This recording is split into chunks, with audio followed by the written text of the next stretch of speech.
So our portion is Bamidbar, which is also the Hebrew name of the book we just started, which means in the desert. The English or Greek name, if you will, is Numbers, which they did as soon as they started the book, if you will.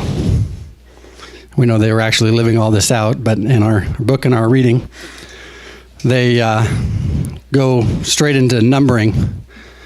And they're very specific in the numbers and who's to camp on what side and in what direction. And so one of the beliefs is, depending on where you look, which I agree, it kind of makes sense to me, is that they only camped in the cardinal directions. So only, like he says, the tribes that go to the north, they only camp to the north. They don't go northeast or northeast or northwest. The ones that go to the west, they don't go northwest or southwest, because then there might not be distinction between the tribes. So the ones to the west only went to the west, to the east only went to the east, north only went to the north, south went only to the south. So when you look at that, this is north, east, southwest. Each square represents about 10,000 people, at least that were counted, 20 years and up. So it's a lot of people. It's not just a little group like we always think of. It's like a metropolitan area, right? There's a lot of people here. So that was how they would camp. Obviously, the ones to the east had the most. North and south are almost identical, and then the smallest are to the north.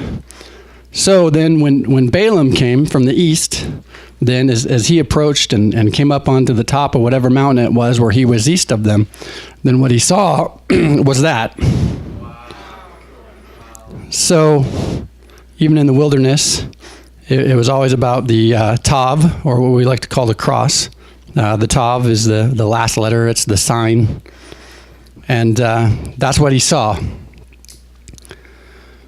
So in the wilderness, every time they set camp up, this is what they set up. More than likely, we could be wrong on that. We don't know. But if we take everybody's word for it, they set up in the form of a cross. So one, that means it's always been about the cross. It's always been the plan, always was the plan, always will be the plan. Bamidbar in the desert. Midbar then would be desert. Medaber, same exact words, is speak. So when you go into the wilderness, it's also for speaking. So not us to speak, though. And a lot of times when you go in the wilderness, maybe not in this case because there were so many of them, but a lot of times when you go into the wilderness, you're isolated.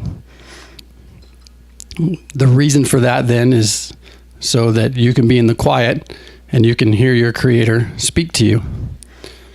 So as you're going through life, if you're in a, not a literal wilderness, but if you feel like you've been isolated, you feel like you're in a wilderness all by yourself, it's not necessarily the time to get sad and think, why is all this happening and why am I all by myself? It's one, so that he can speak to you and you won't have distraction. If you're diligent in this anyway. If you try to distract yourself, then you're not going to hear him and you'll probably be in the wilderness much longer than he intended. The other reason then is, as we had read just a few weeks ago, it's also to bring you back to your first love, which is obviously always Messiah. So if you find yourself in the wilderness, don't despair. Just ask, why am I here? And have I been as diligent in my relationship with you as I should have? So have a great Shabbat.